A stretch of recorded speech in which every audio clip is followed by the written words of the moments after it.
Hello, नमस्कार, आदाब, सत श्री अकाल, गुड मॉर्निंग दोस्तों। जीएस वाले भैया आपका हार्दिक स्वागत एवं अभिनंदन करते हैं। तो दोस्तों हम लोग यूपी पीसीएस और आरओ के एग्ज़ाम के लिए साइंस के प्रीवियस ईयर के क्वेश्चंस सॉल्व कर रहे थे।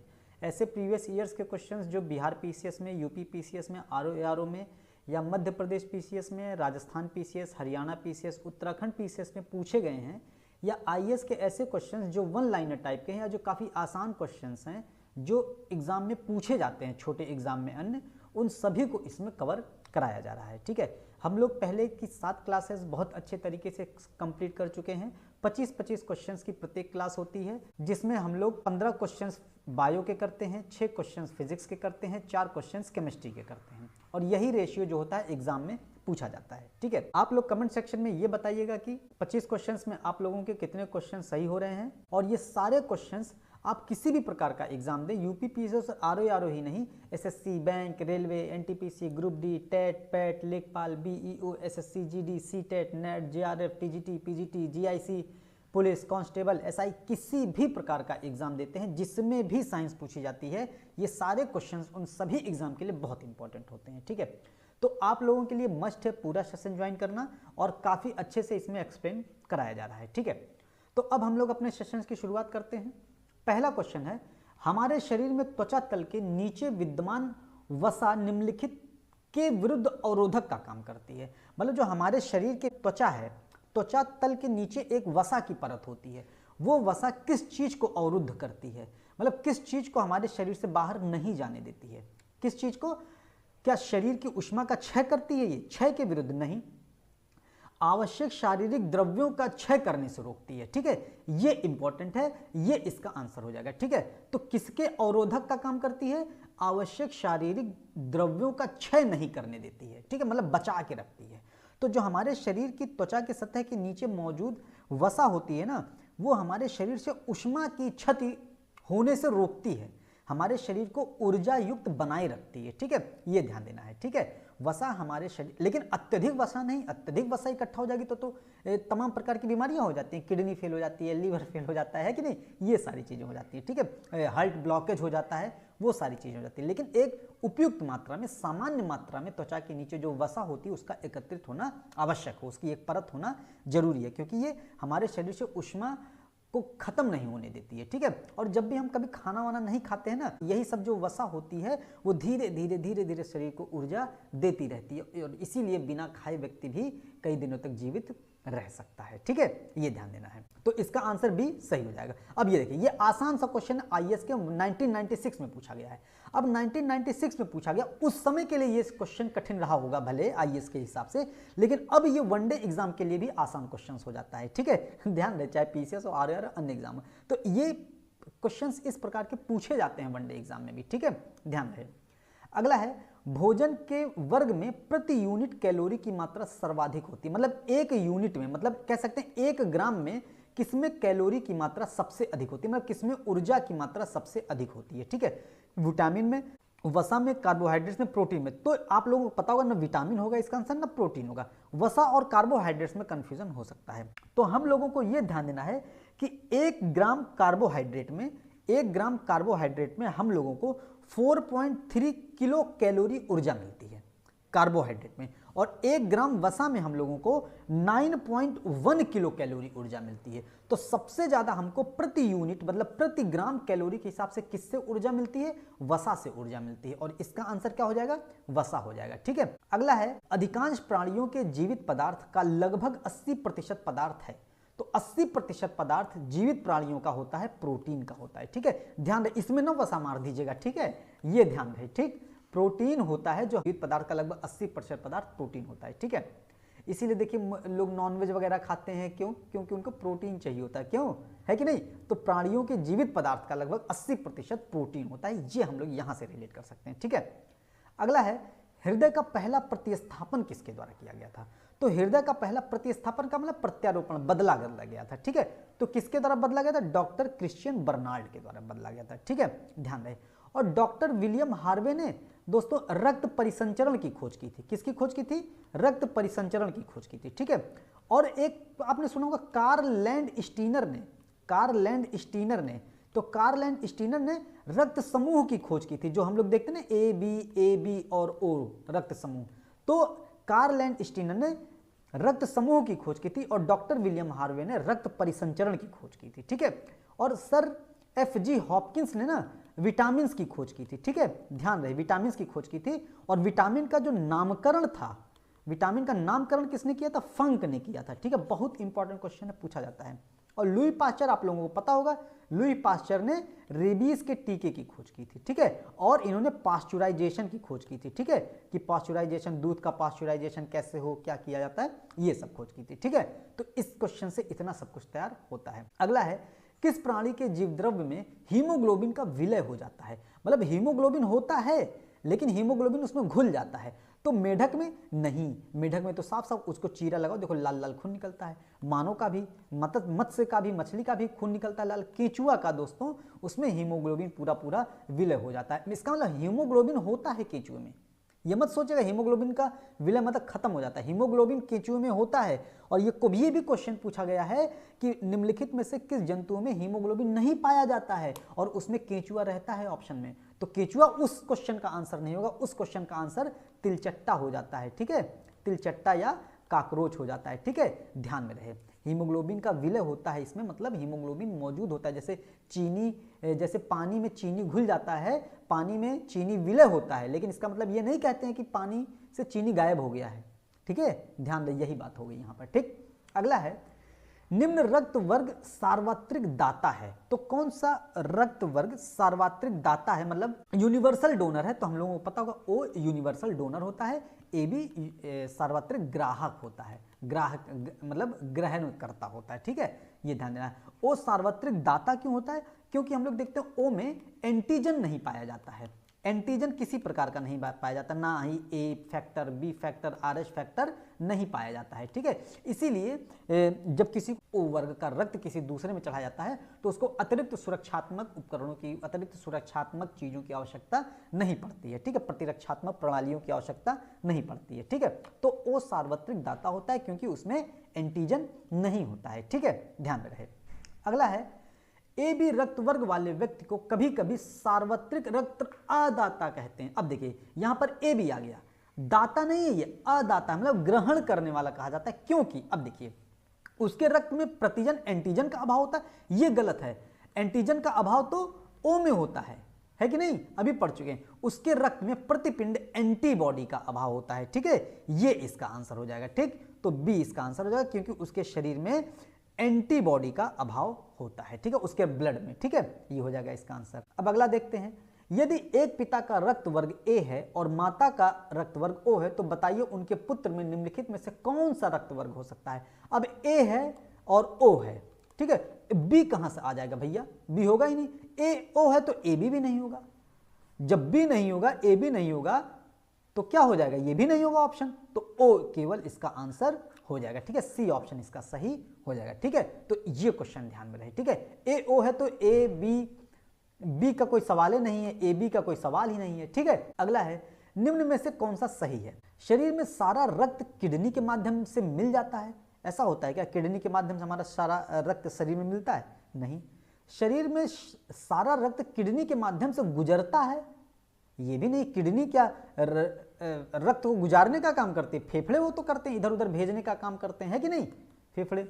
शरीर में सारा रक्त किडनी के माध्यम से शुद्ध होता है, ये सही ऑप्शन है, ठीक है। तो हमारे शरीर में जो रक्त को शुद्ध करने का काम करता है वो कौन करता है? किडनी करती है, ठीक है, ध्यान रहे। तो सी ऑप्शन इसका सही हो जाएगा। शरीर में सारा रक्त किडनी के माध्यम से बनता है? नहीं। अगला है, मानव शरीर में सबसे छोटी अंतःस्रावी ग्रंथि कौन सी है? तो अंतःस्रावी ग्रंथि जो सबसे छोटी है वो पिट्यूटरी ग्रंथि है, ठीक है, ध्यान में रहे। सबसे बड़ी ग्रंथि यकृत होती है और मिश्रित ग्रंथि जो सबसे बड़ी है वो अग्नाशय होती है, जिसको हम लोग पैनक्रियास कहते हैं, ठीक है। एड्रिनल होता है दोस्तों, इसको लड़ो और उड़ो हार्मोन्स कहते हैं, ठीक है। थायराइड में थायरॉक्सिन हार्मोन निकलता है, हम लोग पढ़े हैं, और ये क्या करता है? घेंघा बीमारी से सुरक्षित रखता है, ठीक है। पैनक्रियास क्या होता है? यही अग्न्याशय होता है, ठीक है। ये क्या होता है? मिश्रित ग्रंथि होती है, मतलब इसमें अंतःस्रावी ग्रंथि भी होती है और बहिर्स्रावी ग्रंथि भी होती है। अंतःस्रावी ग्रंथि जो होती है, जो एंडोक्राइन ग्लैंड होता है, इससे हार्मोन प्रोड्यूस होता है, और जो एक्सोक्राइन ग्लैंड होता है बहिर्स्रावी ग्रंथियों होती है उससे एंजाइम स्रावित होता है। ठीक है, ध्यान रहे।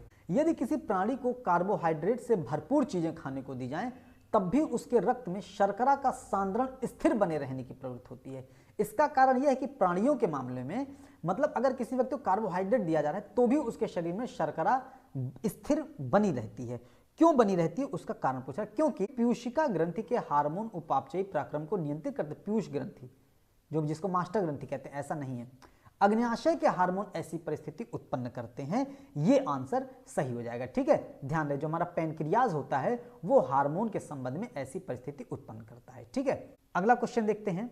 अग्न्याशय को पाचक रस के उत्पादन के लिए उत्तेजित करने वाला हार्मोन निम्न में से कौन सा है? तो अग्न्याशय को पाचक रस उत्पादन करने के लिए, ठीक है, तो अग्न्याशय से जो पाचक रस उत्पन्न करता है, उत्पन्न करने वाला जो हार्मोन है तो रेनिन नहीं है, ट्रिप्सिन नहीं है, सिक्रिटीन है दोस्तों। ठीक है, ध्यान रहे, पेप्सिन भी नहीं है। ठीक है, रेनिन क्या होता है? दुग्ध प्रोटीन को पचाने में काम आता है। रेनिन क्या होता है? दुग्ध प्रोटीन को पचाने में काम आता है। ठीक है, ध्यान रहे। और कौन सी दुग्ध प्रोटीन? केसीन होता है दुग्ध प्रोटीन। ठीक है, और इसी केसीन के कारण दूध का कलर सफेद होता है। ठीक है, और ट्रिप्सिन होता है, ट्रिप्सिन का श्रावण जो होता है अग्नाशय से होता है, पैनक्रियाज से होता है, और ये भी क्या करता है? ये भी प्रोटीन को जो है अमीनो एसिड में बदलता है। ठीक है, ध्यान रहे, प्रोटीन को अमीनो एसिड में बदलता है। ठीक है, पेप्सिन क्या होता है? पेप्सिन भी प्रोटीन को तोड़ने का काम करता है। मतलब रेनिन, ट्रिप्सिन, पेप्सिन क्या होते हैं? ये प्रोटीन को विभाजित करते हैं, प्रोटीन को तोड़ने का काम करते हैं। ठीक, अगला है इंसुलिन प्राप्त होता है।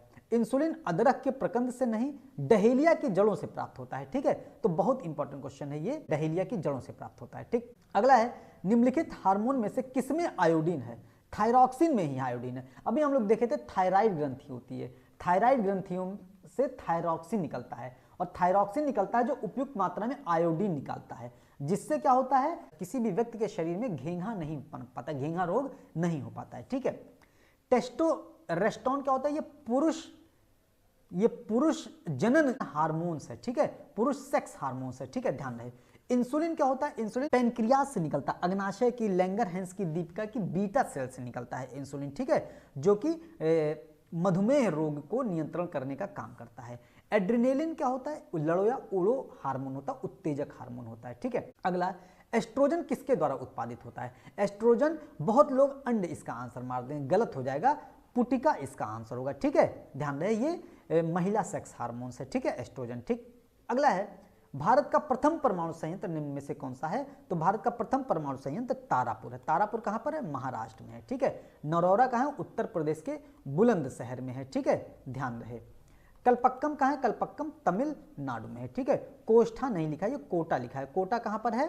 कोटा राजस्थान में है। ठीक है, अगला है शीघ्र उत्पादी रिएक्टर है, मतलब फास्ट ब्रीडर रिएक्टर, बिजली पैदा करने वाला एक नाभिकीय रिएक्टर जो बिजली उत्पन्न करता है। किस माध्यम से बिजली उत्पन्न करता है? विखंडन प्रक्रिया के द्वारा उत्पन्न करता है। यही सही हो जाएगा। ठीक है, विखंडन प्रक्रिया, ना कि संलयन होगा। ठीक है, तो इसका विखंडन आंसर हो जाएगा। सौर सेलों की सहायता से नहीं भैया, ये नाभिकीय रिएक्टर है। ठीक है, तो नाभिकीय रिएक्टर विखंडन प्रक्रिया के ही द्वारा करता है, हम लोग पहले भी पढ़ चुके हैं। अगला है भारत ने आणविक विस्तार संधि एनपीटी पर हस्ताक्षर करने से इनकार कर दिया, क्योंकि एनपीटी मतलब न्यूक्लियर नॉन प्रोलिफरेशन ट्रीटी। ठीक है, तो एनपीटी पर ये जो हस्ताक्षर हुआ था 1968 में हुआ था, और इसको भारत ने हस्ताक्षर करने से मना कर दिया क्योंकि ये भेदभावपूर्ण था। ठीक है, अगला है कंप्यूटर वायरस का मतलब क्या होता है? कंप्यूटर वायरस का मतलब होता है एक नवीनतम वायरस नहीं, प्लेग वायरस नहीं, विद्वेषपूर्ण कार्यक्रम होता है, डिस्ट्रक्टिव प्रोग्राम होता है। यही सही हो जाएगा, क्योंकि जो कंप्यूटर वायरस होता है ये पूरे प्रोग्राम को क्षति कर देता है, पूरे प्रोग्राम को। ठीक है, विध्वंस कर देता है पूरे प्रोग्राम का। ठीक, ध्यान में रखिए, ये सॉफ्टवेयर होता है। ठीक है, ध्यान दें, हार्डवेयर नहीं होता है। ठीक, अगला है कोबोल क्या है? कोबोल क्या है? एक कंप्यूटर की भाषा होती है कोबोल। ठीक है, इसका फुल फॉर्म क्या है? कॉमन बिजनेस ओरिएंटेड लैंग्वेज है। ठीक, अगला है अंतरिक्ष में भेजा गया भारत का प्रथम उपग्रह क्या है? तो भारत का जो प्रथम उपग्रह जो अंतरिक्ष में भेजा गया था वो आर्यभट्ट है। आर्यभट्ट 19 अप्रैल 1975 को भेजा गया था। ठीक है, अगला है काष्ठ, अस्थि और शंख के पुरातात्विक नमूनों का काल निर्धारण करने के लिए निम्नलिखित में से कौन सा अपनाया जाता है? अब देखिए, काष्ठ मतलब लकड़ी, अस्थि मतलब हड्डी, शंख भी मतलब एक जैविक तत्व हो जाता है। ठीक है, तो जैविक तत्व हो जाता है। और इन जैविक तत्वों में कार्बन की उपस्थिति होती है, और जिन जिन वस्तुओं में, जिन जिन पदार्थों में कार्बन की उपस्थिति होती है उनका काल निर्धारण कार्बन 14 की विधि से किया जाता है, कार्बन 14 का मेथड का उपयोग किया जाता है। ठीक है, ध्यान में रहे। यूरेनियम 238 का प्रयोग नहीं किया जाता, क्योंकि यूरेनियम 238 दोस्तों नाभिकीय ईंधन के रूप में प्रयोग किया जाता है, और प्लस चट्टानों की उम्र का पता लगाने के लिए किया जाता है। ठीक है, क्योंकि चट्टानों में जिसमें कार्बन की मात्रा नहीं होगी, जिसमें कार्बन नहीं पाया जाएगा, उसकी जो उम्र का पता होगा यूरेनियम 238 के माध्यम से किया जाएगा। ठीक है, और इसकी हाफ लाइफ भी हम लोग देखते हैं, यूरेनियम 238 की हाफ लाइफ 4.5 बिलियन वर्ष है। ठीक है, ये भी चीज हम लोग देख लेते हैं। और स्ट्रांसियम 90 दोस्तों चिकित्सीय क्षेत्र में प्रयोग किया जाता है। ठीक, अगला क्वेश्चन है, कार्बन डेटिंग का प्रयोग किसकी उम्र निर्धारित करने के लिए किया जाता है? अभी हम लोग पढ़ चुके हैं। तो वृक्षों की उम्र निर्धारित करने के लिए, फॉसिल्स की उम्र, जीवाश्मों की उम्र निर्धारित करने के लिए किया जाता है। ठीक है, कार्बन डेटिंग का प्रयोग। ठीक है, अगला है, पृथ्वी की आयु का मापन निम्न में से किस विधि द्वारा किया जाता है? अब देखिए, पृथ्वी की आयु का मापन, तो पृथ्वी की आयु का मापन कार्बन डेटिंग विधि द्वारा नहीं किया जाता, क्योंकि चट्टानों का अध्ययन किया जाता है। तो चट्टानों का अध्ययन दोस्तों कार्बन 14 के माध्यम से नहीं किया जाता है, क्योंकि कार्बन 14 के माध्यम से कार्बन 14 के माध्यम से जीवाश्मों का अध्ययन किया जाता है। ठीक है, जीवाश्मों का अध्ययन किया जाता है। तो इसका क्या आंसर हो जाए? यूरेनियम विधि द्वारा। यूरेनियम विधि द्वारा जो होता है पृथ्वी की आयु का अध्ययन, चट्टानों की आयु का अध्ययन, पिंडों की, धातुओं की आयु का अध्ययन किया जाता है। ये चीज ध्यान में रखना है। ठीक है, अगला है, एक सूखी सेल में कौन सी ऊर्जा पाई जाती है? मतलब सेल में कौन सी ऊर्जा पाई जाती है? ठीक है, तो जाहिर सी बात सेल में रासायनिक ऊर्जा पाई जाती है। हम लोग ये सब चीजें पढ़ चुके हैं। ठीक है, तो ये सब चीजें ध्यान में रहे। 25 क्वेश्चन बहुत इंपॉर्टेंट क्वेश्चन थे ये। ठीक है, तो ये इसके आंसर्स हैं, और इसका पूरा पीडीएफ हम जीएस वाले भैया टेलीग्राम ग्रुप पर भेज देते हैं। डिस्क्रिप्शन बॉक्स में लिंक दिया हुआ है, आप लोग ज्वाइन हो जाइएगा। तो दोस्तों ये सारे क्वेश्चंस बहुत इंपॉर्टेंट है, पीसीएस और आरओआरओ के एग्जाम के लिए ही नहीं, केवल किसी भी प्रकार का एग्जाम देते हो, SSC, bank, railway, NTPC, group D, TET, PET, लेखपाल, BEO, SSC GD, NET, JRF, TGT, PGT, GIC, police constable, SI, किसी भी प्रकार का एग्जाम देते हो, ये सारे क्वेश्चंस उन एग्जाम्स के लिए बहुत ही इंपॉर्टेंट हो जाते हैं। ठीक है, बहुत अच्छे से इसका एक्सप्लेन किया गया है, चारों ऑप्शन को कवर किया जाता है, और इसके पहले हम लोग 7 क्लासेस कर चुके हैं जो कि बहुत इंपॉर्टेंट हैं। ठीक है, उम्मीद करते हैं सेशन आपको पसंद आया होगा, पूरा सेशन देखिएगा, और ये जरूर बताइएगा 25 क्वेश्चंस में आप लोगों के कितने क्वेश्चन सही हुए हैं, और कोई भी कमी नजर आए तो कमेंट बॉक्स में जरूर लिख के बताइएगा। ठीक है, तो दोस्तों उम्मीद करते हैं सेशन आपको पसंद आया होगा। सेशन को लाइक कीजिएगा, शेयर कीजिएगा, सब्सक्राइब कीजिएगा। मिलते हैं अगले सेशन में। जय हिंद, जय भारत।